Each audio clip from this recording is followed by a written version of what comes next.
안녕하세요. 제임스 컨설팅 박정근입니다. 오늘은 알아두면 쓸모많은 세무 상식 중에서 비상장 주식 관련 내용을 골라봤습니다. 비상장 주식을 양도하는 경우에 만약에 같은 주식을 시가를 달리해서 여러 번 취득해서 그 취득 시기마다 취득 원가, 즉 주식의 매입 가격이 다른 경우에 그런 매입 가격이 다른 주식이 혼재되어 있는 경우에 그런 상태에서 만약에 주식을 양도하면 주 양도 차익을 어떻게 계산하는지 국세청의 질의외신 내용을 인용해서 같이 한번 알아보겠습니다. 네, 먼저 소득세법 제98조에 보면 양도 또는 취득의 시기 이런 조항이 있는데요. 같이 한번 보면 자산의 양도 차익을 계산할 때 그 취득 시기면 양도 시기는 취득이나 양도 시기는 대금을 청산한 날이 분명하지 아니한 경우 등 대통령령으로 정하는 경우를 제외하고는, 그러니까 결국은 이제 대금을 청산한 날로 하는데 요게 불분명한 경우는 따로 내용이 있습니다. 이런 게 아니라면 대금을 청산한 날로 한다. 대금을 청산했다는 거는 우리 그 보통 부동산이나 이런 거 그 거래할 때 잔금이 있죠. 그러니까 계약금, 중도금, 잔금이 있다면 잔금을 기준으로 잔금을 준 날 그날을 실질적으로 취득을 했던 양도를 했던 취득과 양도의 시기로 본다 그런 얘기입니다.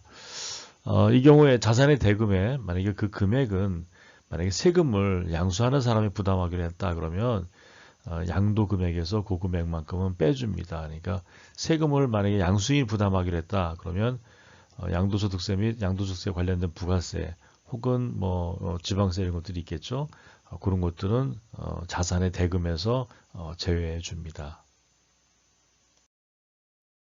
네, 또한 그 소득세법 시행령의 162조에 5항에 보면 그 시기가 만약에 양도한 자산의 취득 시기가 불분명하다 그런 경우에는 먼저 취득한 자산을 먼저 양도한 것으로 본다 하는 조항이 하나가 있습니다. 그래서 아마 비상장 주식, 오늘 그 비상장 주식의 예를 들 텐데 그 비상장 주식의 경우에는 이 5항의 내용이 적용이 되겠죠.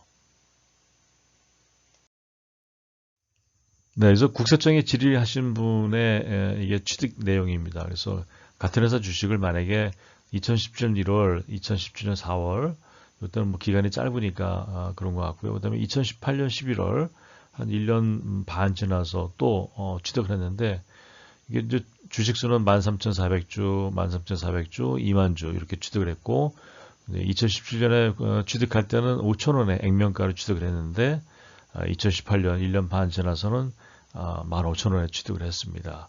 그러다 보니까 이 취득 원가가 다 다르겠죠. 그래서 평균으로는 있지만 이 주식이 취득 원가가 각각 다르기 때문에 이게 만약에 주식에 어떤 그 주권 번호라든지 이런 것들이 있으면 모를까 그냥 수량만 이렇게 사놨으니까 실질적으로 나중에 팔 때는 어떤 주식인지는 구분이 없는 거죠. 주식수에서 그냥 파는 거니까. 2021년 7월 23일 날 이분이 이제 만 주를 주당 45,000원에 이제 매매하는 걸 양도하는 걸로 계약을 체결했습니다. 그러니까 만 주를 45,000원이니까 이제 양도 차익을 계산해야 될 텐데 도대체 어떤 주식인지 구분이 없는 거죠. 그런 경우에 대한 국세청 회신이 있습니다. 네, 앞서 이제 그 소득세법에서는 대금 청산일이 기준인데 만약에 시행령에서는 그게 불분명하다 그러면 먼저 취득한 걸 먼저 양도한 것으로 본다 이런 말이 있었죠. 그래서 국세청 회신 내용도 바로 그런 내용입니다. 비상장 주식의 양도에 따른 양도 차익을 산정함에 있어서 원칙적으로 가격은 양도든 취득이든 당시 실질 거래 가액에 의한 것이고 당연하고요.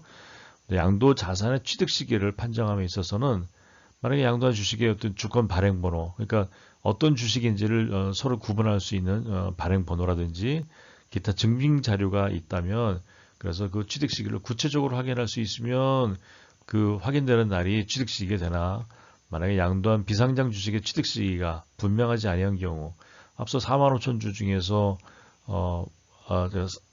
만 주를 판다 그러면 총량에서 그냥 만주지 어떤 주식인지 구분이 안 되잖아요. 그런 경우에는 분명하지 않은 경우에는 먼저 취득한 자산을 먼저 양도한 것으로 본다. 그래서 선입선출이다. 이렇게 회신을 한 겁니다. 네, 우리가 저 실생활 속에서도 양도나 취득의 시기는 중요합니다. 그리고 실생활과 굉장히 밀접하게 관련이 되어 있고요. 그래서 아까 그 5항에 있던 불분명하면 선입선출이다 이런 거 외에 몇 가지만 좀 뽑아서 소개를 해드리겠습니다. 아까 같은 그 시행령 162조 같은 조항이고요. 그 1항에 보면 이제 대금을 청산하되 분명하지 않은 경우 등 대통령령으로 정하는 경우를 제외하고 이런 말이 있었는데 98조에 거기서 이게 어떤 뜻이냐 그런 거를 이제 시행령에 규정을 하는 겁니다. 그래서 만약에 이제 대금을 청산하는 날이 분명하지 않다. 그런데 만약에 등기를 했다든지 뭐 등록을 했다든지 또는 뭐 명부에 기재가 된다든지 이렇게 하는 경우에는 등기한 날, 그 다음에 만약에 등록을 했다 그러면 접수한 날, 명부에 기재가 됐다 그러면 그 명의 개서일, 그러니까 객관적으로 확인될 수 있는 날짜인 거죠. 잔금은 언제 치르는지 뭐 계약서가 없다든지 하더라도 이런 게 만약에 공신력이 있는 날짜가 있다 그러면 그 날짜로 한다 그런 얘기입니다. 그런데 만약에 이제 대금을 청산하기 전에 미리 이제 등기를 먼저 넘겨줄 수도 있잖아요. 등기나 등록이나 명예개서 이런 세 가지 방법을 이게 먼저 이루어졌다 그러면 설령 대금 청산하기 전이라도 이런 게 있다 그러면 요거는 실질적인 소유권이 넘어갔다고 보는 거라서 그렇게 등기부, 그다음에 등록부, 또 명의개서 요 한 날짜가 대금 청산일보다 빠르면 요런 날짜들이 실질적으로 소유권을 넘어긴 날짜로 보고 그게 양도나 취득의 시기가 되겠습니다. 네, 계속해서 보겠습니다. 그러니까 만약에 이제 이런 경우 이제 장기 할부 조건이다. 장기 할부 조건으로 뭐 물건을 취득을 했다. 그러면 그런 경우에는 이제 소유권 이전 등기를 했으면 이전 등기 접수일. 만약에 물건을 넘겨줬으면 그 물건을 실제로 인도받은 날. 근데 뭐 이런 거에 관계없이 실제로 만약에 먼저 썼다, 사용을 했다, 사용 수익을 했다 그러면 요 날 중에서 뭐 등기든 인도일이든 사용 수익이든 요 날 중에서 가장 빠른 날, 등기를 먼저 했으면 등기, 인도를 먼저 했으면 인도. 근데 그것도 다 하기 전에 미리 사용하고 있었다 그러면 실제로 사용 수익 날, 그날 가장 빠른 날을 양도나 취득의 시기로 본다 그런 얘기고요. 만약에 이제 자기가 건설한 건축물이다 그러면 건축물의 경우에는 실질적으로 만약에 사용을 했다 미리 또는 임시 사용을 받은 날이 있다 그러면 그 날 중에서 빠른 날 실질적으로 사용했거나 혹은 임시 사용 승인도 해주잖아요. 그러면 임시 사용을 받았다 그러면 만약에 그 빠른 날로 하고 건축 허가를 받지 않냐고 건축하는 건축물에 있어서는 만약에 그 사실상의 사용일 허가 받는 것도 있고 신고하는 건축물도 있잖아요. 허가 대상이 아니라면 그거는 만약에 실질적으로 만약에 사용을 했다 그러면 사실상의 사용일이 취득이나 양도의 시기가 되겠습니다. 네, 다음에 이제 뭐 상속이나 증여인 경우에 상속은 상속 개시일 그러니까 어른들이 이제 돌아가신 날이겠죠. 증여 그러면 증여를 받은 날, 증여를 받은 게 이제 여기 지금 양도나 취득이니까 여기서 얘기하는 증여받은 날이라는 게 부동산의 예를 들면 실질적으로 그 소유권이 넘어온 날이겠죠. 뭐 이게 아버님이 뭐 주기로 약속한 날 이런 게 아니라 실질적으로 소유권이 넘어온 날이 되겠습니다. 또 민법 제245조 1항에 보면 점유취득에 관한 내용이 있습니다. 점유취득이 뭐냐면 혹시 들어보셨는지 모르겠습니다만 그러니까 선의로 악의적으로 이용하지 않고 선의로 만약에 20년간 남의 땅을 무단으로 점유하고 사용을 했다면 서로 모르는 겁니다. 모르고 한 거죠. 그걸 선의라고 하는 거고요. 그런 경우에는 20년이 지나면 소유권을 취득할 수가 있습니다.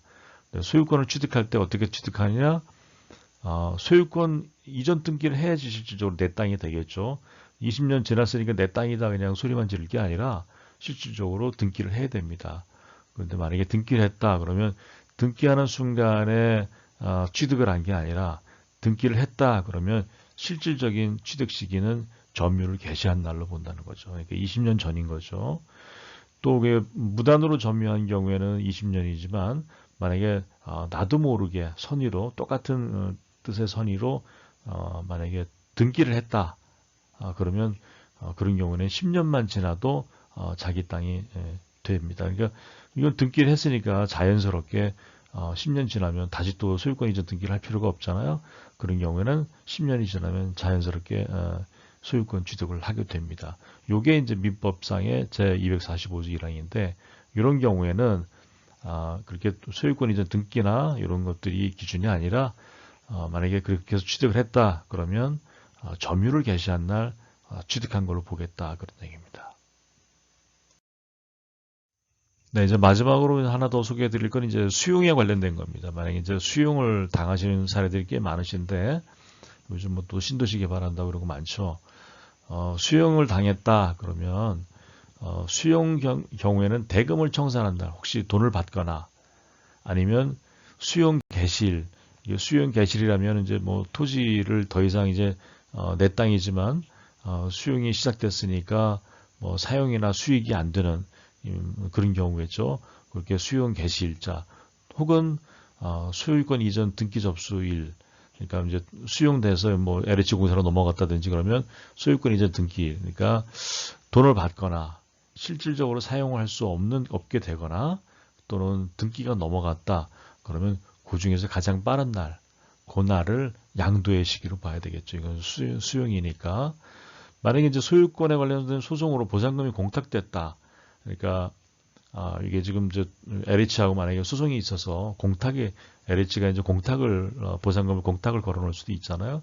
공탁을 걸어놨다 그러면 그 소유권 관련된 소송 판결 확정일에 양도가 된 걸로 보면 되겠습니다. 비상장 주식의 경우에 양도하실 때 그 가격을 임의로 결정하셔서 나중에 추징되는 사례들이 꽤 많습니다. 그래서 비상장 주식은 반드시 정확하게 시가 평가를 하셔서 꼭 결정하신 다음에 세무신고를 하시기 바랍니다. 네, 유튜브에서 제임스 컨설팅 검색하시면 다양한 내용의 컨텐츠를 만나보실 수 있습니다. 감사합니다.